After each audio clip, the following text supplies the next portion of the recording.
a quelqu'un qui a dit que je peux pas jouer aux poupées, et après j'ai pleuré. Bienvenue sur Papatriarcat, le podcast qui réfléchit la parentalité au XXIe siècle en essayant de l'affranchir du modèle patriarcal. Aujourd'hui, j'ai l'honneur et le plaisir d'accueillir la docteure Lélia Benoît, pédopsychiatre et sociologue, chercheuse associée au Yale Child Study Center et au Centre de recherche en épidémiologie et santé des populations de l'INSERM. Ensemble, nous allons plonger dans les profondeurs de l'infantisme. Alors vous savez peut-être pas encore ce que c'est ? Ça tombe très bien car nous allons commencer par en donner la définition.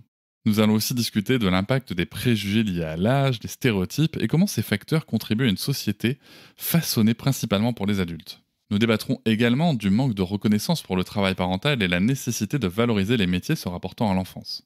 Nous parlerons des défis auxquels font face les familles d'aujourd'hui, notamment les familles monoparentales et les familles homoparentales, ainsi que de sujets assez audacieux, comme la question controversée du droit de vote à la naissance. Préparez-vous à un échange riche et éclairant qui promet de remettre en question nos mentalités et d'ouvrir le dialogue sur le respect des droits des plus jeunes parmi nous. Restez avec nous, mettez vos écouteurs et laissez-vous guider dans cette conversation captivante sur les fondations même de notre futur social. Commençons tout de suite avec ma première question. Docteur Lélia Benoît, qu'est-ce que l'infantisme ? Je vous souhaite une bonne écoute.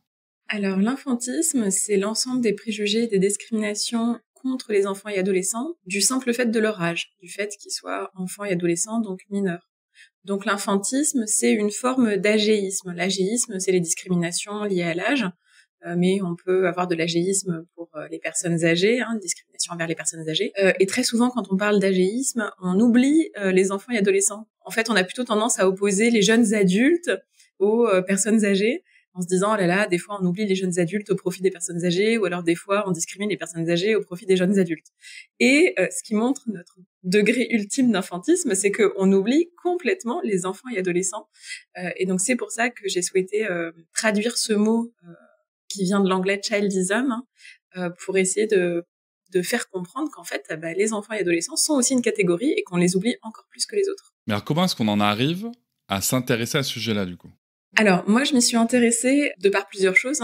Ma carrière de pédopsychiatre, j'ai quand même choisi de travailler avec des enfants et adolescents. Et puis, mes expériences personnelles, j'ai des bons souvenirs d'enfance où je me souviens d'être victime d'infantisme, comme beaucoup d'enfants. Mais j'avais pas de mots pour l'exprimer. Donc, c'était plutôt une sensation de malaise, quelque chose de pas très clair. Et en arrivant aux États-Unis, où je suis venue pour travailler sur l'urgence climatique et l'impact que ça a chez les enfants et adolescents, j'ai découvert ce concept de childism qui, on en discutera peut-être ensemble, explique aussi beaucoup du fait que on prenne pas au sérieux les enfants et adolescents qui s'engagent contre le réchauffement climatique. Et je me suis dit, mais en fait, childism, c'est génial, quoi. Enfin, c'est exactement le mot qui manquait pour décrire cette réalité. Et le fait d'avoir un mot, ça aide à en parler, à mieux comprendre, à clarifier les choses. D'accord, merci. Donc, en effet, c'est vrai que en commençant par être pédopsychiatre, ça aide à s'intéresser à ce sujet parce que je me demandais vraiment, tiens, mais comment est-ce qu'on se dit, je m'intéresse aux discriminations faites aux enfants. En bossant avec eux, c'est quand même plus facile. Alors, l'infantisme, d'où est-ce que ça vient, en fait ? C'est quoi son origine et comment est-ce qu'il se manifeste dans notre société actuelle ? L'infantisme, si on va chercher l'origine, c'est toute origine de discrimination, c'est juste la différence. C'est-à-dire que dès que quelqu'un est différent, et dès qu'il y a des rapports de domination, on tend à opprimer des personnes qui sont différentes et qui sont en position d'être dominées. Et donc, l'infantisme, c'est vraiment ces humiliations quotidiennes vis-à-vis des enfants et adolescents. La personne qui a vraiment défini le terme de manière très claire, c'est Elisabeth Young-Bruehl, donc j'en parle dans mon livre. Elle était donc psychanalyste aux États-Unis. Et elle en a beaucoup parlé, notamment sur 3 formes d'infantisme. On pourra en parler ensuite si on veut. Donc elle a contribué à bien définir le terme. Mais ça avait déjà été évoqué dès les années 70. Parce qu'en fait, l'intuition du fait que les enfants et adolescents étaient discriminés, que c'était injuste, est venue des militants pour les droits civiques, donc contre le racisme, et aussi contre le sexisme. Donc les militants féministes, donc toute cette génération de baby-boomers qui avaient envie de déboulonner le patriarcat. Et en fait, ils avaient une idée très claire du fait que que dans notre société, bon, on n'est pas chez les bisounours, hein.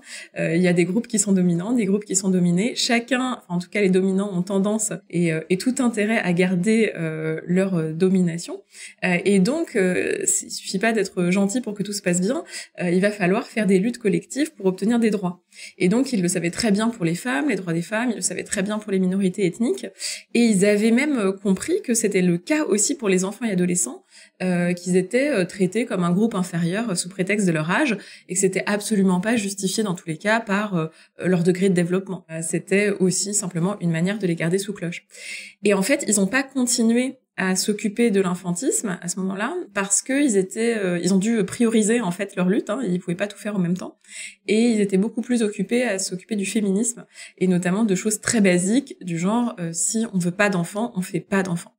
Donc la contraception, l'avortement, mon corps c'est mon corps, toutes ces choses qui ont été vraiment des luttes très importantes à ce moment-là.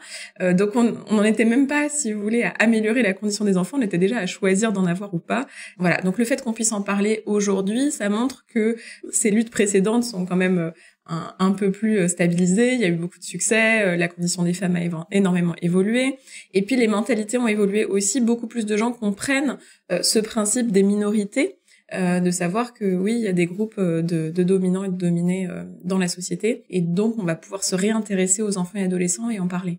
Alors, vous évoquez d'autres systèmes de lutte et d'autres discriminations telles que le sexisme ou le racisme. Comment est-ce qu'on arrive à comparer ça? Parce que souvent, quand on essaye de parler justement de ces sujets, on nous dit que ça n'a rien à voir, sûrement parce que la comparaison est gênante, je l'entends, mais en tout cas, on nous dit que ça n'a rien à voir. Alors, comment est-ce qu'on peut les comparer? Alors, là, on doit faire appel aux sociologues, hein, puisque c'est leur notion. Donc les sociologues, ils regardent la société dans son ensemble et ils décrivent des groupes qui sont systématiquement oppressés et qu'on appelle les minorités. Et donc les minorités, ça veut pas dire forcément minorité en nombre. Par exemple, les femmes sont considérées comme une minorité alors qu'elles représentent 50% de la population. Mais elles sont minorités puisque elles ont moins de pouvoir social en moyenne, hein. Évidemment, vous trouverez toujours des exceptions, mais la sociologie, ça s'intéresse aux moyennes et au grand nombre.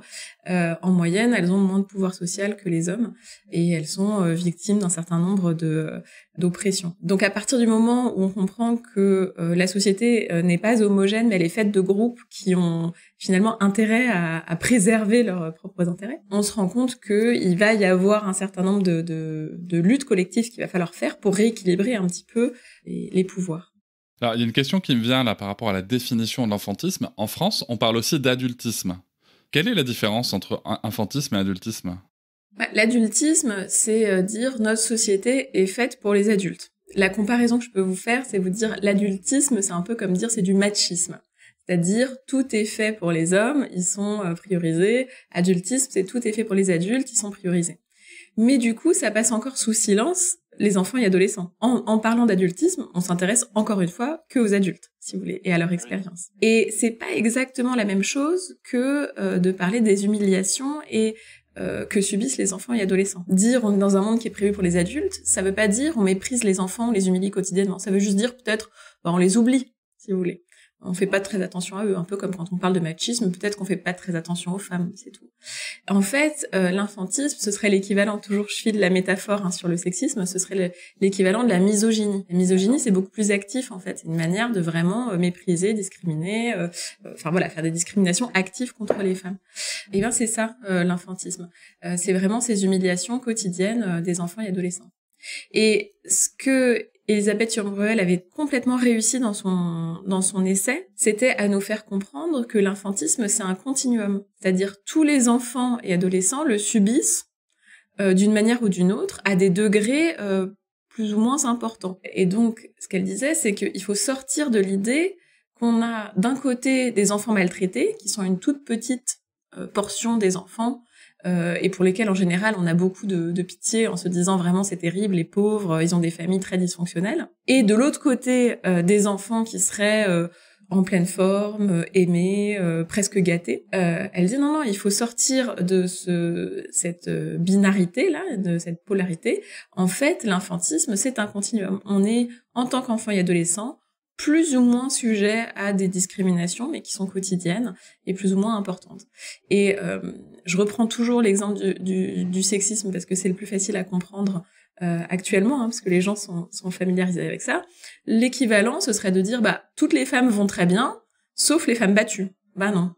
Vous voyez, alors on peut dire la comparaison vaut ce qu'elle vaut, hein, mais non, c'est pas le cas.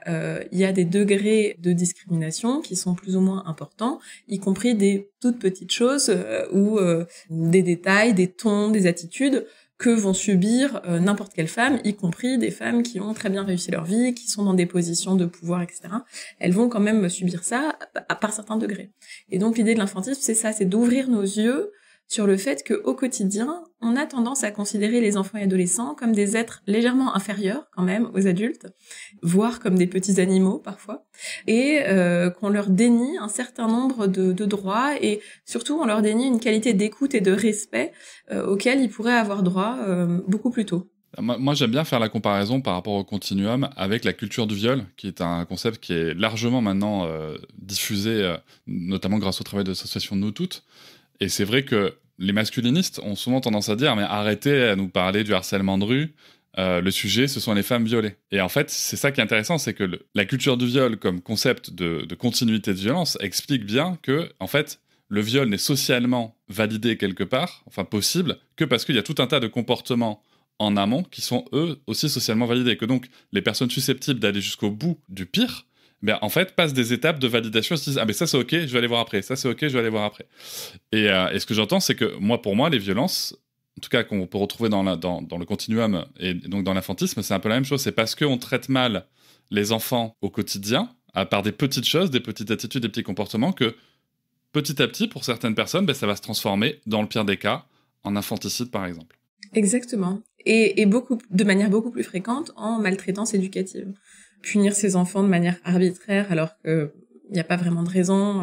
On aurait pu traiter autrement le conflit, les violences corporelles, qui étaient, je le rappelle, jusqu'au milieu du siècle, la base de l'éducation. Il fallait un peu frapper ses enfants pour bien les éduquer. On est passé ensuite dans une culture où on dit non aux violences corporelles. Et puis ça a diminué petit à petit. D'abord c'était non à battre son enfant tous les jours, et puis ensuite c'est non même aux fessées occasionnelles. On peut faire autrement. Justement, on parle de la culture du viol, donc la culture de est-ce que mon corps est mon corps ou est-ce que mon corps peut être possédé par d'autres. Donc essayer de faire comprendre que même une fessée ou une gifle, c'est apprendre à l'enfant que d'autres peuvent utiliser son corps de manière violente sans qu'il n'ait rien à dire. Donc voilà, tout ça, on s'améliore dessus. Et aujourd'hui est venu, je pense, le temps de parler du mépris quotidien qu'on leur témoigne dans la manière dont on leur parle, dans la manière dont on réagit face à leur comportement. On va y arriver justement. Alors je rappelle que malheureusement en France, on a vraiment beaucoup de chemin à faire sur le sujet.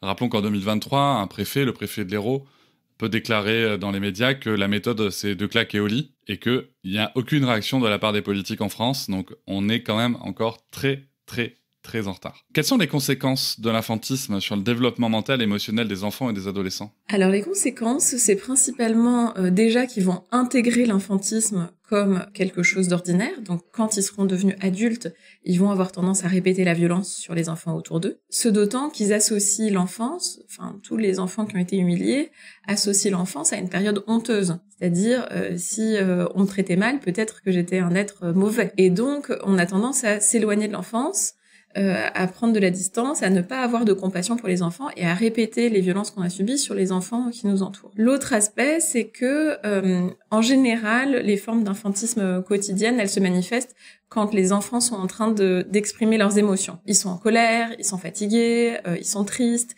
et c'est des émotions qui mettent mal à l'aise les adultes autour d'eux, pour la simple et bonne raison que ces adultes-là n'ont pas été familiarisés avec leurs propres émotions. Donc, on est sur une génération d'adultes où beaucoup de gens ont beaucoup de mal à gérer leurs propres émotions.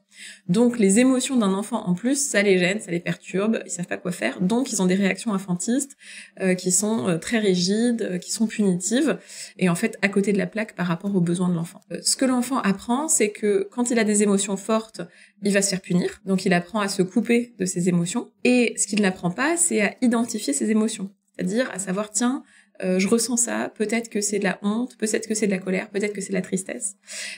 Et donc, en tant qu'adulte, il sera beaucoup plus en difficulté pour mener une vie où ses choix sont ancrés dans ses besoins, c'est-à-dire, je fais pas un boulot juste comme un robot parce que c'est ce que j'ai compris qu'il fallait que je fasse, mais je fais des choix qui sont alignés avec mes valeurs, avec mes besoins, etc. Donc on pourrait détailler, mais le fait d'être aligné avec ses besoins, ça permet d'avoir une meilleure santé, de faire des choix de vie qui sont plus clairs, de moins surconsommer, c'est aussi bon pour la planète, parce que la surconsommation, c'est une compensation, c'est une manière de se distraire ou de compenser le fait qu'on mène une vie où on n'est pas très heureux. Et donc, en fait, on grandit comme un adulte qui va beaucoup mieux, si vous voulez. Et cerise sur le gâteau, on est beaucoup plus à même de se connecter aux émotions de son conjoint, sa conjointe, ses enfants. Et donc, on va pouvoir éduquer des enfants qui vont bien, évidemment, il y a des règles, parce que des fois on me dit mais alors il faut éduquer les enfants quand même, il faut leur donner des limites, bien sûr. Il s'agit pas d'avoir un enfant tyran qui fait tout, qui règne sur la maison sans aucune limite, mais on peut expliquer les choses de manière calme, de manière respectueuse, et surtout se connecter à l'émotion de l'enfant et pouvoir l'aider à canaliser son ressenti, voire aussi à le sortir, tout simplement, quand il y a de la colère. C'est important de sortir la colère, sans se faire mal, sans faire mal aux autres, mais pas juste réprimer les émotions, pouvoir les sentir, les accueillir et les naviguer et se sentir bien avec. Ça fait beaucoup de conséquences. Alors, ça fait beaucoup de conséquences, et là, je vous ai parlé des conséquences individuelles, ou à l'échelle de la famille. Mais les conséquences sociétales, c'est aussi qu'on serait dans une société où on serait tous un peu plus à l'aise avec nos émotions, et donc moins à imposer des choses aux autres qui sont en fait violentes. Typiquement, d'être dirigé par des personnes qui sont très en difficulté avec leurs émotions et qui vont imposer tout un tas de choses arbitraires du genre le présentéisme au travail, ne pas passer de temps avec sa famille, parce qu'en fait c'est des personnes qui sont habituées à faire ça et qui vont finalement imposer tout ça aux personnes qui travaillent avec elles. Est-ce que vous pensez, vous savez, par rapport aux écarts de salaire et aux carrières et surtout au type de travail qu'on peut réaliser, on a souvent toute coutume de dire que les tâches féminines sont moins payées, ce qui est le cas, il n'y a pas de souci, mais en vous entendant parler, j'ai vraiment l'impression aussi, surtout que l'infantisme vient nous toucher à cet endroit-là aussi, parce que tout ce qui s'occupe des enfants est moins bien payé. Une pédiatre, par exemple, est moins bien payée qu'une médecin généraliste qui va s'occuper d'adultes. Tout à fait. En fait, c'est les métiers du care. Donc, les sociologues, ils parlent beaucoup de care. Donc, le care, c'est le soin aux autres, mais le soin en tant que prendre soin, et puis aussi le soin à la préoccupation. Donc, on voit qu'il y a beaucoup de métiers qui sont où il y a des dimensions de care, infirmier, hôtesse de l'air, d'ailleurs on le dit au féminin. Une partie de la médecine, peut-être soit une médecine autoritaire, oui docteur, bien docteur, je fais comme vous voulez docteur, soit une médecine de care où on a des médecins qui sont beaucoup plus une dimension de compassion. Et donc historiquement, c'est des attitudes genrées qui sont plutôt du ressort des femmes. Et effectivement, les métiers du soin aux enfants sont beaucoup moins valorisés. Donc oui, tout à fait, l'idée c'est de dire les émotions, c'est un investissement sur l'avenir. Le soin à l'autre, c'est un investissement sur l'avenir, et donc un investissement sur l'avenir, c'est de l'argent. Des enfants qui grandissent en ayant une éducation de qualité, ça va être toute une génération sur les 50 années suivantes qui va favoriser une forme de paix sociale aussi, aura une meilleure santé, sera plus efficace au travail et pas sur une productivité de, si vous voulez, il faut que ça passe à la schlag, sinon on n'est pas assez productif, mais plutôt une productivité de personnes qui sont épanouies dans leur travail, qui arrivent à se mettre à jour, à faire un développement professionnel continu, à évoluer avec les changements de technologie, toutes ces choses-là. Donc en fait, on va vers une société qui va mieux, si vous voulez. Mais pour ça, il faut payer les gens qui s'occupent des enfants. Les gens qui s'occupent des enfants, c'est effectivement les pédiatres, les pédopsychiatres, mais les éducateurs de jeunes enfants à la crèche, les enseignants jusqu'à la fin du lycée. Quand je parle d'infantisme, c'est 0-18 ans. Payer les enseignants de la primaire, du collège, du lycée, parce qu'en fait, ils sont en train de faire un travail énorme pour la génération suivante. Et il n'y a pas de meilleur investissement que d'avoir une génération qui arrive et qui va bien. Une autre chose qu'on voit pas sur le care, c'est que ça s'apprend et ça demande des compétences. Il y a souvent l'idée que s'occuper des enfants, c'est un peu faire du babysitting en fait. Pourquoi payer différemment un éducateur de jeunes enfants à la crèche d'un babysitter qui garde vos enfants si vous sortez manger au resto, quoi. Eh bien, ce n'est pas le même travail. Parce qu'en fait, pouvoir s'occuper des enfants dans une collectivité, ça demande une formation. Il y a énormément de règles de pédagogie, de choses qui ont été étudiées, pour lesquelles il y a eu des expériences, pour lesquelles on a des résultats. Ça s'appelle donc les sciences de l'éducation et la pédagogie. Donc il y a des gens qui travaillent depuis des décennies et qui savent qu'il y a des méthodes qui marchent mieux que d'autres. Et donc on a tendance à la fois à ignorer, nier, invisibiliser les compétences des personnes qui s'occupent des enfants et donc à dire finalement pourquoi les payer puisque moi aussi je suis capable de faire du babysitting. Et d'autre part, on a tendance à refuser toute discussion là-dessus. Quand, par exemple, il peut y avoir des gens qui prennent la parole en parlant d'éducation bienveillante, on va dire, oh là là, il nous gonfle, chacun fait chez soi comme il veut. Cette idée que l'éducation des enfants, c'est le droit de chaque famille de faire à sa sauce, et on n'a surtout pas à regarder ce que font les autres. Puisque, sous-entendu, tout se vaut. C'est une question d'habitude familiale, de culture familiale. Eh bien non, tout ne se vaut pas. En fait, il y a des expériences éducatives qui montrent que certaines manières de parler aux enfants marchent mieux pour les éduquer à la fois à effectivement respecter des règles et des limites, mais aussi aller bien.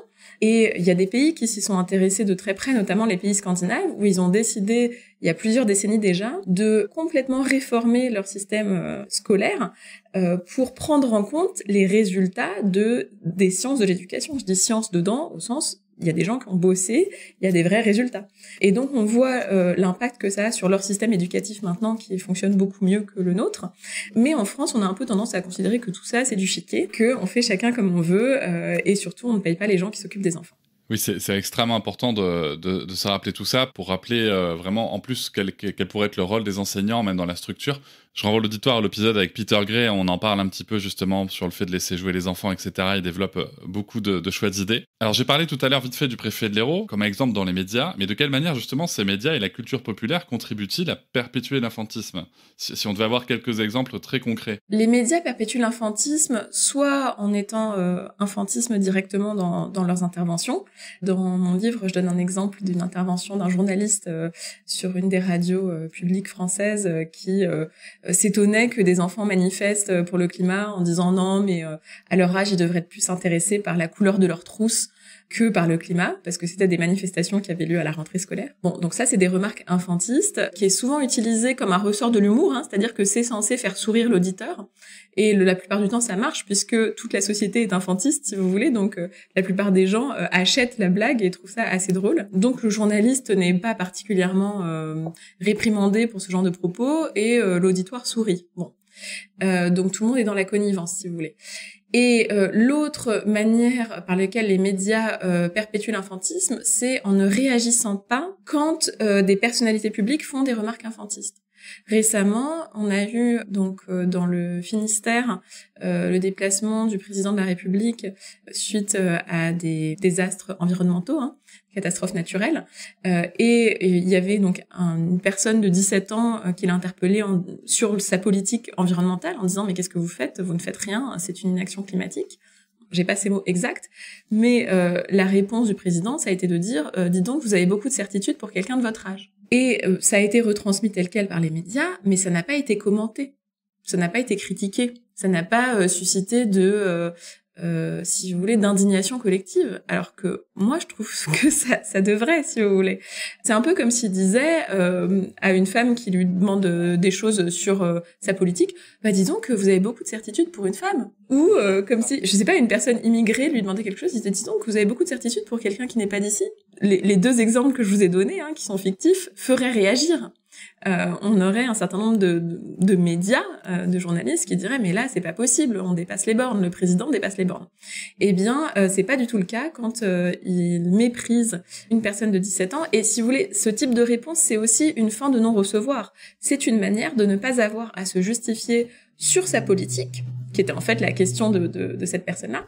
Ça balaye toute forme de justification, il suffit que la personne soit un enfant ou un adolescent, on n'a absolument aucun compte à lui rendre. Puis c'est marrant parce qu'on fait pas l'inverse. C'est-à-dire que quand c'est une personne âgée, même retraitée, ou on va dire 70 ans, qui s'exprime là-dessus, encore plus sur le climat, alors que, a priori, entre une personne de 17 ans et une personne de 70 ans, le sujet du climat va quand même plus impacter la vie d'une personne de 17 ans, mais on ne ferait pas l'inverse. Oui, bah votre podcast Papatriarcat, c'est très bien d'où ça vient. Hein. On est encore une société très patriarcale, donc l'aîné, le chef de famille et tout ce qui le représente, hein, la personne âgée, tout ça, c'est appel du respect. Je pense qu'il y a eu des tentatives. Hein. Par exemple, il y avait eu beaucoup l'expression OK boomer à un moment donné. Hein, oui, qui c'est veut vrai. dire, OK, tu comprends rien. De toute façon, tu es d'une génération périmée. Bon, moi, je dirais. Mon point de vue, c'est pas de dire il faut qu'on s'insulte plus les uns les autres. Je pense que c'est pas vraiment nécessaire. Je pense l'idée est pas d'avoir des réparties où on se met à disqualifier des personnes plus âgées en raison de leur âge. Je pense que ce serait tout aussi injuste. Mais on pourrait s'indigner du fait qu'on méprise les plus jeunes simplement du fait de leur âge. Oui, puis surtout, ce qui serait intéressant, c'est que l'expérience des plus âgés se combine à la vision d'avenir des plus jeunes, et pour justement essayer de trouver des vraies solutions. Au lieu d'opposer en effet les générations, ça serait certainement plus intéressant. Justement, en parlant de réponses, alors quelles sont les réponses actuelles de la société et des politiques publiques face à l'infantisme? Alors si elles existent, et si elles existent, où est-ce que ces réponses manquent leur cible? Ou alors où est-ce qu'elles réussissent? Alors, des réponses à l'infantisme politique, il y en a pas beaucoup, hein. Pour l'instant. Je vais avoir du mal à en trouver. Je pense qu'on est plutôt sur une phase de prise de conscience, déjà, qui se fait progressivement. Beaucoup de personnes, notamment j'ai commencé à avoir des retours sur mon livre, m'ont dit qu'en fait, elles avaient cette intuition-là.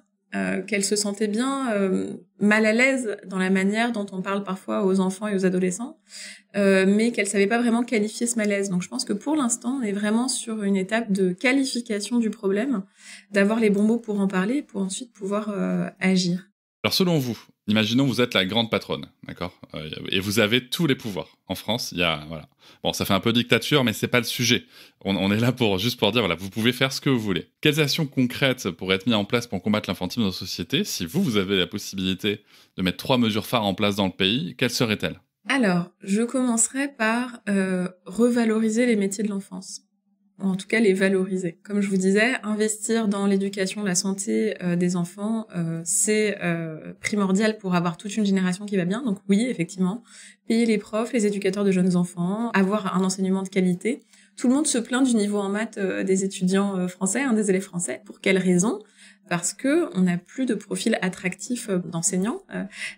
C'est un métier qui est complètement déconsidéré, qui est très mal payé, qui est très mal valorisé. Donc évidemment, le niveau baisse, mais pas des élèves, tout simplement parce qu'on recrute plus des personnes qui ont un niveau très élevé. On n'arrive pas à les garder. Revaloriser les métiers de l'enfance. Deuxième chose, faire des vraies politiques environnementales, parce que c'est le défi de la génération à venir. Si on prend au sérieux les enfants et les adolescents et qu'on se dit qu'ils méritent de vivre une vie qui soit belle, si vous voulez, qu'ils méritent d'avoir une planète qui est en état, eh bien, la priorité numéro 1 de toute politique, ça devrait d'avoir un impact environnemental qui leur permet d'avoir une planète correcte. Et ensuite, je dirais commencer par... Alors, vous m'avez demandé 3 mesures, donc c'est difficile. Je vous en donne 4. Allez.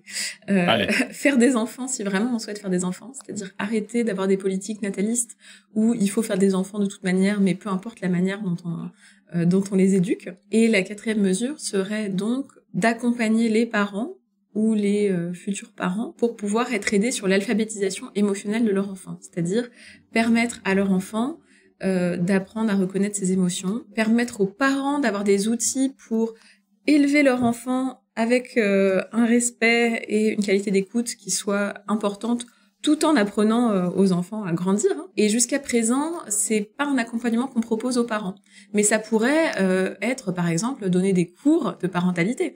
Quand on obtient notre permis de conduire, on a des cours pour obtenir notre permis de conduire. Bon, alors si on n'a pas de permis de parent. On n'a pas de permis de parent. La biologie humaine fait que on est capable d'avoir un enfant sans avoir. Pour la grande majorité des gens. Pour la grande majorité des gens. Et d'ailleurs, pour les gens qui n'arrivent pas à le faire avec la biologie, on pense aux familles homoparentales ou aux personnes qui adoptent, on leur demande énormément de comptes sur leur capacité parentale, alors qu'on demande jamais ces comptes-là aux personnes qui sont capables d'avoir un enfant de manière biologique, si vous voulez. Ça me rappelle d'ailleurs, pour faire un autre parallèle, c'est que nous, on a fait l'instruction en famille et on devait prouver beaucoup de choses, que ce soit sur le sujet pédagogique, mais aussi social. On avait des visites à la maison, etc.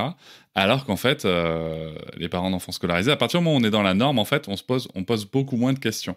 Donc c'est vrai que c'est quelque chose à réfléchir. Exactement.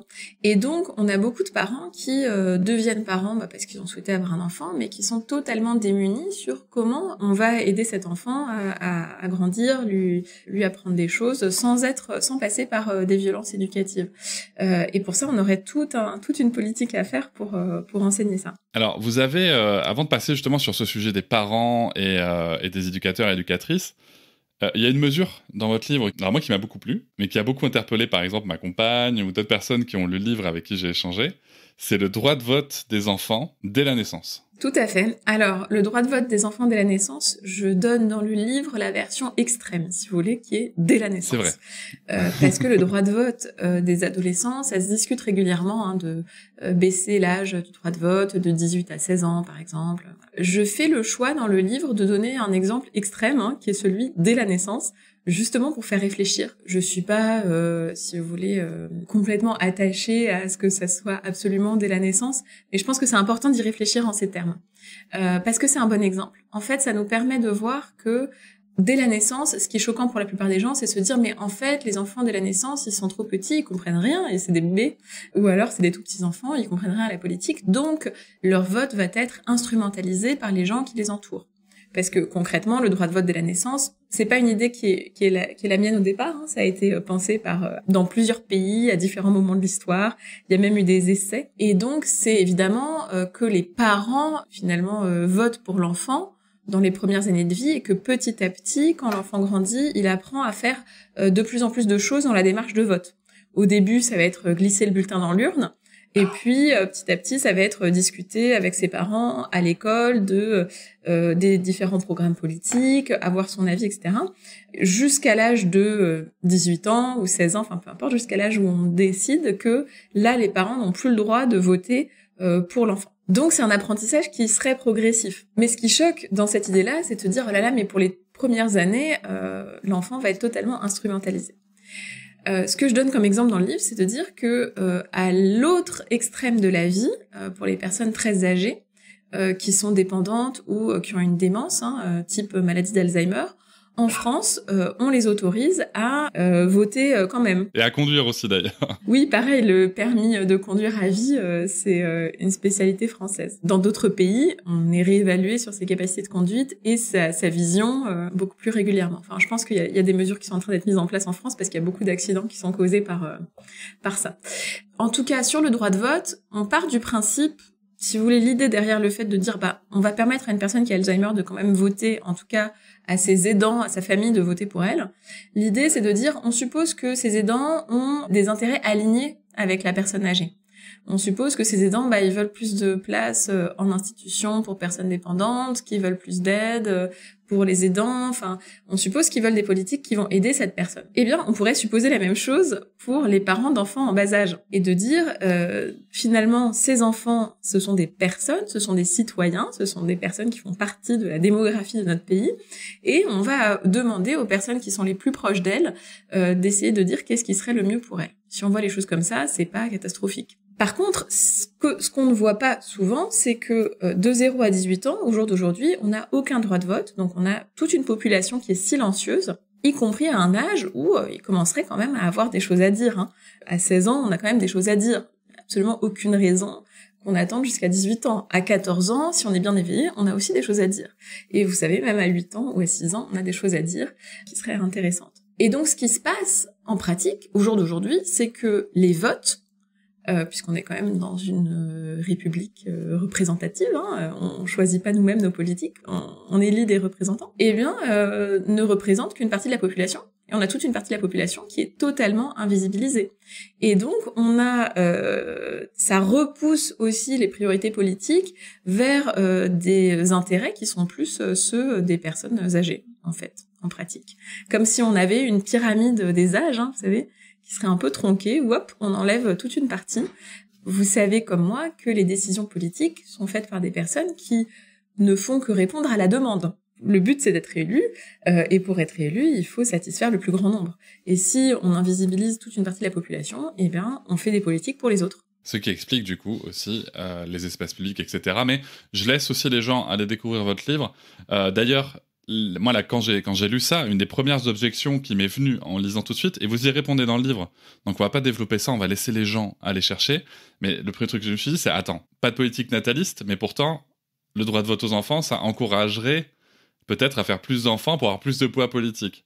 Donc je laisse les gens aller voir votre réponse puisque vous revenez dessus dans le livre. Et on va justement s'intéresser aux parents et aux éducateurs et éducatrices. Quel est leur rôle dans la lutte contre l'infantisme? Comment est-ce qu'on peut soutenir un développement plus sain de l'enfant? Très concrètement, hein, je veux dire, à la maison, dans les foyers, dans les crèches et même dans les écoles. Alors, ce dont je parle dans le livre, c'est l'alphabétisation émotionnelle. Hein. Je suis sûre que d'autres personnes l'ont appelé différemment. Hein. Je suis pas très attachée au terme, encore une fois, mais plutôt à essayer de faire comprendre l'idée. L'idée, c'est d'aider l'enfant à identifier ses émotions, les accueillir et petit à petit apprendre à les digérer. Pas les gérer, hein, si vous voulez, pas juste mettre un couvercle dessus pour qu'elles passent plus vite, mais pouvoir écouter ce que viennent dire ses émotions, etc. Évidemment, la première chose à faire pour pouvoir aider un enfant à faire ça, c'est de l'avoir fait soi-même en tant qu'adulte. Parce que si on est très mal à l'aise avec nos émotions, on va pas pouvoir aider l'enfant à le faire. Bon, on pourrait se dire, pourquoi aider les enfants avec leurs émotions? Est-ce que c'est vraiment indispensable? Ce dont je parle un peu dans le livre, c'est que avoir des émotions qu'on connaît, qu'on comprend, et qu'on arrive ensuite à naviguer, je dirais pas à canaliser, mais à naviguer, ça nous permet de faire des choix de vie qui sont meilleurs, et ça nous permet d'éviter aussi de surconsommer. Je donne beaucoup d'exemples dans le livre sur l'urgence climatique, puisque c'est mon sujet de recherche, hein, je dirige des recherches sur ce sujet-là. Et en fait, un des problèmes de l'urgence climatique, c'est notre surconsommation. C'est pas notre consommation, hein. On est obligé de consommer pour vivre. On est obligé de respirer. Là, en ce moment même, je produis du carbone en vous parlant. Donc, il s'agit pas de plus du tout consommer. Mais si on veut avoir un monde qui est plus durable et des relations qui sont plus apaisées entre les personnes, il faut pouvoir comprendre nos émotions, parce que sinon, on se distrait de ces émotions inconfortables en consommant. Je vous donne un exemple, parce que des fois on parle comme ça dans des généralités, et puis on se dit ok, mais je comprends rien. Exemple, un enfant ressent de la colère. Il se roule par terre, il tape du poing, il crie, il veut taper, il arrache les choses, etc.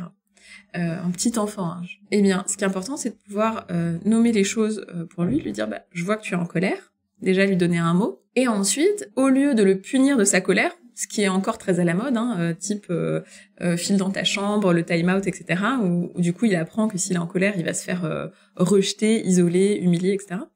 Il faut pouvoir lui dire, t'es en colère, on va laisser sortir la colère, puis on attendra qu'elle soit sortie pour décider quelque chose. On attendra qu'elle soit passée.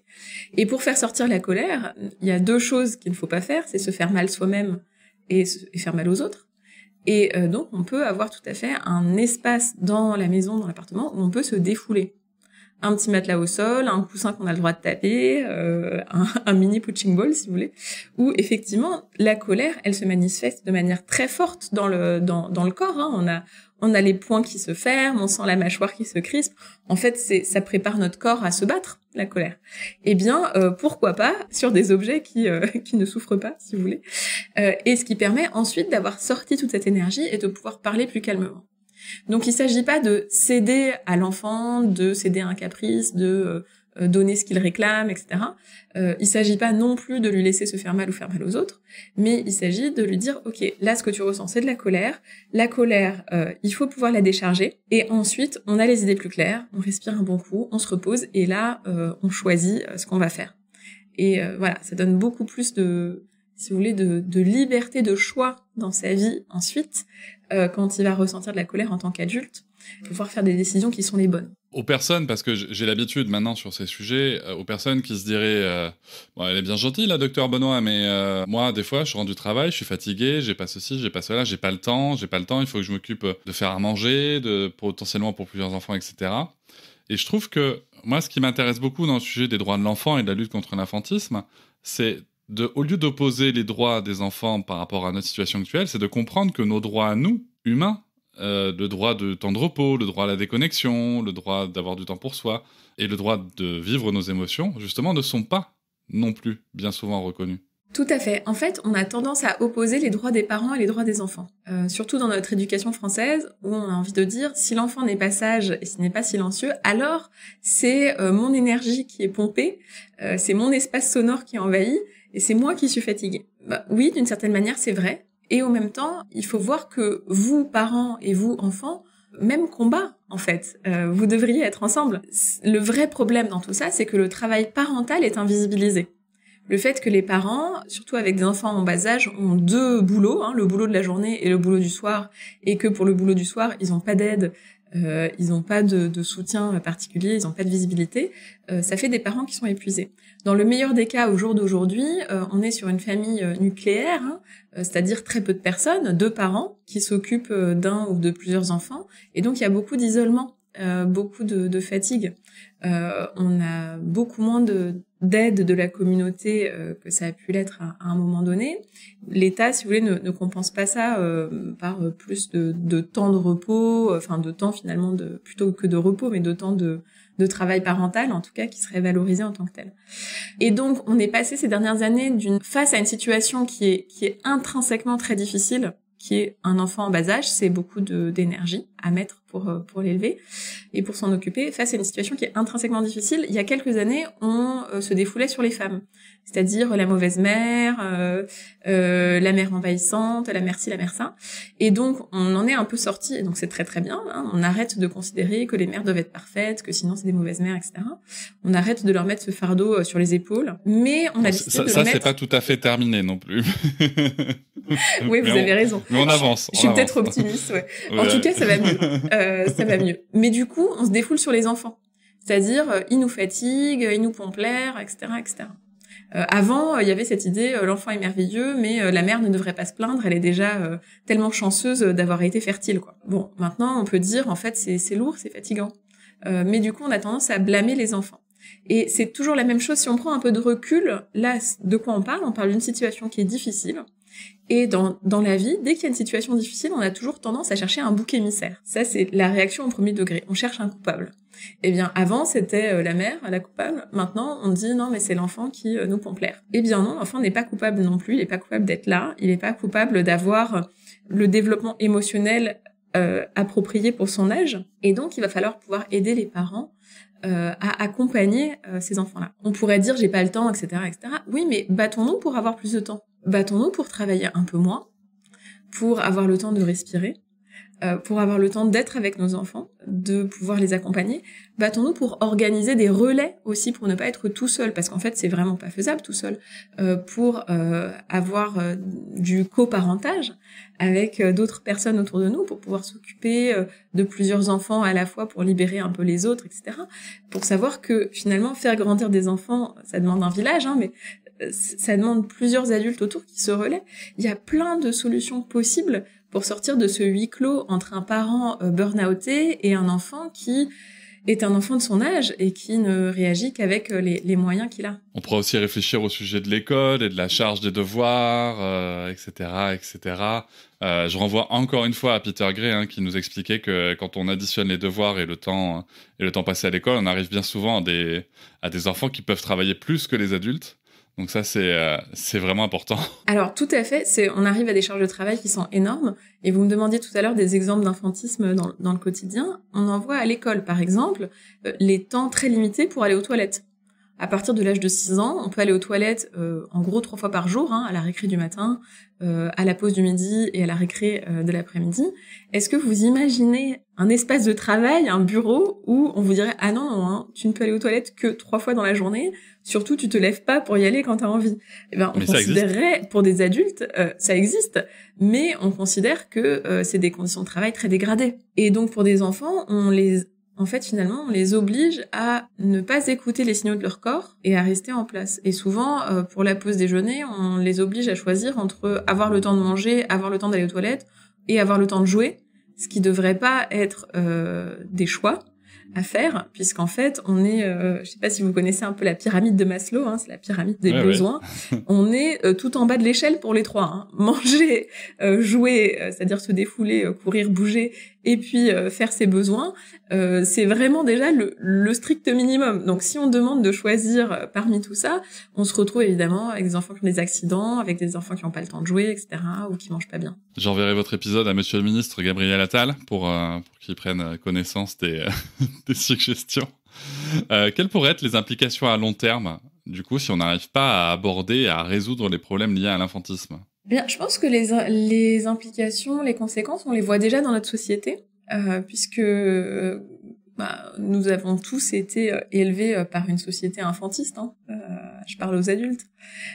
Donc, je pense qu'on les voit déjà parmi nous, ces conséquences-là. Et là, c'est important d'aller s'inspirer un petit peu de ce qui se passe dans les autres pays pour voir qu'est-ce qui est la part de notre culture française. Moi, ce que je vois, c'est que des enfants qui ont été très réprimés, ça fait des adultes qui sont assez malheureux, en fait. Qui sont un petit peu déprimés, qui ont du mal avec les initiatives, qui râlent, qui font pas très très bien. Et des fois, moi, c'est ce que j'observe un petit peu parmi mes concitoyens en France, une difficulté comme ça à avoir de l'enthousiasme, à aller de l'avant, à se dire mais oui, c'est possible, tiens, on a une idée, allons-y. Et ça, je pense que c'est beaucoup lié à la manière dont on a réagi, enfin dont les adultes ont réagi quand on était petits face à nos idées, dont les adultes ont réagi face à nos émotions. Et parfois, on se dit, oh là là, mais la France est moins compétitive qu'avant, ou est moins un lieu d'innovation, ou à l'avant-garde, etc. Eh bien, je pense que cette éducation très très stricte qu'on a reçue, en France en particulier, nous a conditionnés à être plus timorés et un peu plus malheureux, en fait, à l'âge adulte. Donc je pense que c'est surtout ça qu'on peut espérer changer, et il faut y croire. Et donc une population qui aura des aspirations sociales, climatiques et du respect des droits très différentes. Bah oui, alors, on espère. Après s'être dit tout ça, Dr Benoît, une dernière question, parce que forcément pour l'auditoire, il y a une partie de l'auditoire qui se rend compte que par nos attitudes et nos comportements, on participe, moi aussi, je tiens à le dire, et très certainement vous aussi quelque part, on participe tous et toutes plus ou moins à l'infantisme et on peut se sentir coupable de ça. Alors quel message vous aimeriez passer à cette partie de l'auditoire ? Je pense qu'on est en train de s'intéresser pour la première fois à un problème qui a toujours été là, mais qu'on n'avait pas eu le temps d'aborder jusqu'à présent. Donc personne n'est parfait, hein. Il s'agit pas de réussir à tout faire tout de suite. L'important c'est de faire des progrès petit à petit. On pourrait dire, même ce podcast est infantiste, on parle des enfants et des adolescents, sans enfants et adolescents, on est tous les deux adultes. On dirait un plateau de CNews qui parle de féminisme, donc c'est pas voilà, c'est ça. Donc oui, il y a plein de progrès à faire. Je pense qu'il faut faire un pas après l'autre, petit à petit, pas battre sa coupe en disant vraiment c'est catastrophique, mais essayer de s'améliorer au quotidien. Et une des choses que j'essaye de faire avec les enfants et adolescents qui m'entourent, avec mon fils aussi, il est encore tout petit, c'est de voir est-ce que ce que je dis est vraiment justifié ? Est-ce que j'ai raison de réagir comme ça ? Est-ce que je pourrais dire les choses autrement ? Est-ce qu'il faut absolument que je dise non par principe si c'est quelque chose qui en fait n'est pas si grave ? Voilà, juste de penser un peu les justifications de nos demandes vis-à-vis d'eux, sans qu'elles soient comme ça arbitraires, parce que c'est la première idée qui m'est passée en tête, c'est ce que je fais, et c'est ce que je demande. Non, peut-être que ça vaut le coup que j'y réfléchisse une deuxième fois pour voir comment présenter les choses, et est-ce que ça vaut vraiment le coup de demander ça. Je me permettrai de rajouter d'ailleurs dans les pistes par rapport à ce que vous évoquiez sur la préparation des parents, la réflexion d'avoir un enfant, la préparation à l'alphabétisation émotionnelle, etc. Moi, j'aimerais bien qu'on explique aux parents, futurs parents, en tout cas aux adultes, que les enfants ont des droits et qu'on leur transmette parce que ça serait important. Et aussi de se rappeler, on l'avait évoqué ça avec une personne child-free qui avait pris conscience que même adulte en tant que child-free, donc sans enfants et sans volonté d'avoir des enfants, elle a une incidence sur le rapport que les enfants ont dans la société et à la société. Tout à fait. On est tous entourés d'enfants, on s'en rend plus ou moins compte, mais on a un impact effectivement sur les enfants à travers le regard qu'on porte sur eux. Merci beaucoup, Dr Benoît. Je rappelle votre livre Infantisme à retrouver chez vos libraires. Merci beaucoup. Je vous remercie de m'avoir écouté. Je vous invite à vous abonner au podcast sur votre plateforme préférée et à me retrouver sur Instagram, TikTok, Facebook et sur le blog papatriarca.fr. À bientôt.